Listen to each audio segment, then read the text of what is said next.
हिंदू पंचांग के अनुसार फाल्गुन मास के शुक्ल पक्ष की एकादशी को आमलकी एकादशी कहा जाता है। इस दिन भगवान विष्णु जी की विधिवत पूजा करने के साथ साथ आंवले के वृक्ष की पूजा करने का विधान है। माना जाता है कि इस दिन स्नान वाले पानी में आंवला डालकर नहाने से शुभ फलों की प्राप्ति होती है और जाने अनजाने में किए गए पापों से मुक्ति मिल जाती है। आमलकी एकादशी के दिन भगवान विष्णु और आंवले के पेड़ की पूजा करने के साथ व्रत रखने से मोक्ष की प्राप्ति होती है और हर तरह के संकटों से छुटकारा मिल जाता है। आमलकी एकादशी की कथा इस प्रकार है। मानधाता बोले कि हे वशिष्ठ जी, यदि आप मुझ पर कृपा करें तो किसी ऐसे व्रत की कथा कहिए जिससे मेरा कल्याण हो। महर्षि वशिष्ठ बोले कि हे राजन, सब व्रतों से उत्तम और अंत में मोक्ष देने वाले आमलकी एकादशी के व्रत का मैं वर्णन करता हूँ। यह एकादशी फाल्गुन माह के शुक्ल पक्ष में होती है। इस व्रत के करने से समस्त पाप नष्ट हो जाते हैं। इस व्रत का फल 1000 गौदान के फल के बराबर होता है। अब मैं आपसे एक पौराणिक कथा कहता हूँ, आप ध्यानपूर्वक सुनिए। एक वैदिश नाम का नगर था जिसमें ब्राह्मण, क्षत्रिय, वैश्य और शूद्र चारों वर्ण आनंद सहित रहते थे। उस नगर में सदैव वेद ध्वनि गूंजा करती थी तथा पापी, दुराचारी तथा नास्तिक उस नगर में कोई नहीं था। उस नगर में चैत्ररथ नाम का चंद्रवंशी राजा राज्य करता था। वह अत्यंत विद्वान तथा धर्मी था। उस नगर में कोई भी व्यक्ति दरिद्र व कंजूस नहीं था। सभी नगरवासी विष्णु भक्त थे और आबाल वृद्ध, स्त्री पुरुष एकादशी का व्रत किया करते थे। एक समय फाल्गुन मास के शुक्ल पक्ष की आमलकी एकादशी आई। उस दिन राजा, प्रजा तथा बाल वृद्ध सबने हर्षपूर्वक व्रत किया।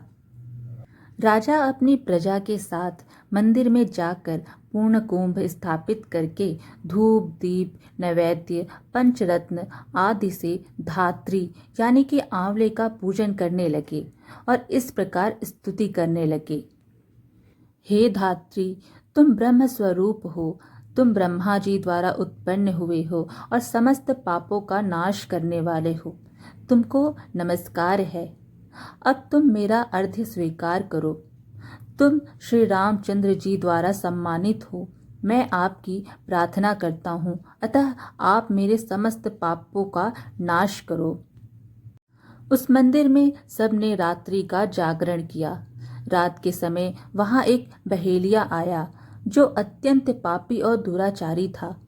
वह अपने कुटुंब का पालन जीव हत्या करके किया करता था।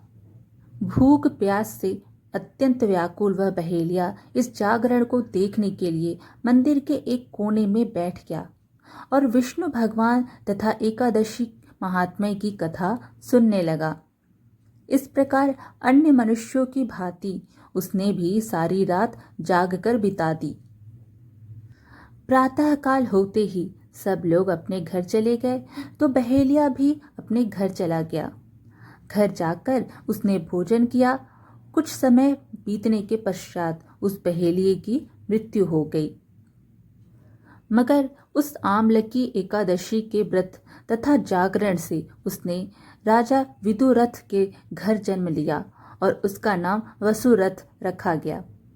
युवा होने पर वह चतुरंगिनी सेना के सहित तथा धन धान्य से युक्त होकर वह तेज में सूर्य के समान, कांति में चंद्रमा के समान, वीरता में भगवान विष्णु के समान और क्षमा में पृथ्वी के समान था। वह अत्यंत धार्मिक, सत्यवादी, कर्मवीर और विष्णु भक्त था। वह प्रजा का समान भाव से पालन करता था। दान देना उसका नित्य कर्तव्य था। एक दिन राजा शिकार खेलने के लिए गया। दैव योग से वह मार्ग भूल गया और दिशा ज्ञान न रहने के कारण उसी वन में एक वृक्ष के नीचे सो गया।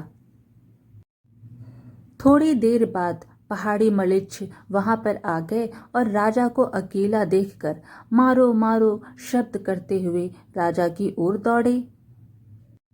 मलेच्छ कहने लगे कि इसी दुष्ट राजा ने हमारे माता पिता, पुत्र पौत्र आदि अनेक संबंधियों को मारा है तथा देश से निकाल दिया, अतः इसको अवश्य मारना चाहिए। ऐसा कहकर वे मलेच्छ उस राजा को मारने दौड़े और अनेक प्रकार के अस्त्र शस्त्र उसके ऊपर फेंके। वे सब अस्त्र शस्त्र राजा के शरीर पर गिरते ही नष्ट हो जाते और उनका वार पुष्प के समान प्रतीत होता। अब उन मलेच्छों के अस्त्र शस्त्र उल्टा उन्हीं पर प्रहार करने लगे, जिससे वे मूर्छित होकर गिरने लगे। उसी समय राजा के शरीर से एक दिव्य स्त्री उत्पन्न हुई। वह स्त्री अत्यंत सुंदर होते हुए भी उसकी भ्रुकुटी टेढ़ी थी। उसकी आंखों से लाल लाल अग्नि निकल रही थी, जिससे वह दूसरे काल के समान प्रतीत होती थी। वह स्त्री मलेच्छों को मारने दौड़ी और थोड़ी ही देर में उसने सब मलेच्छों को काल के गाल में पहुंचा दिया।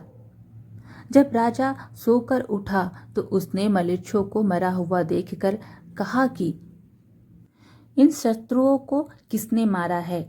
इस वन में मेरा कौन हितैषी रहता है? वह ऐसा विचार कर ही रहा था कि आकाशवाणी हुई, हे राजा, इस संसार में विष्णु भगवान के अतिरिक्त कौन तेरी सहायता कर सकता है? इस आकाशवाणी को सुनकर राजा अपने राज्य में आ गया और सुखपूर्वक राज्य करने लगा। महर्षि वशिष्ठ बोले कि हे राजन, यह आमलकी एकादशी के व्रत का प्रभाव था। जो मनुष्य इस आमलकी एकादशी का व्रत करते हैं वे प्रत्येक कार्य में सफल होते हैं और अंत में विष्णु लोक को जाते हैं। आज की कथा यहीं समाप्त हुई। वीडियो कैसी लगी हमें ज़रूर बताइएगा और साथ ही वीडियो को शेयर करना बिल्कुल ना भूलें। अगर पसंद आए तो लाइक भी ज़रूर करिएगा और साथ ही चैनल को सब्सक्राइब भी कर लीजिएगा। धन्यवाद।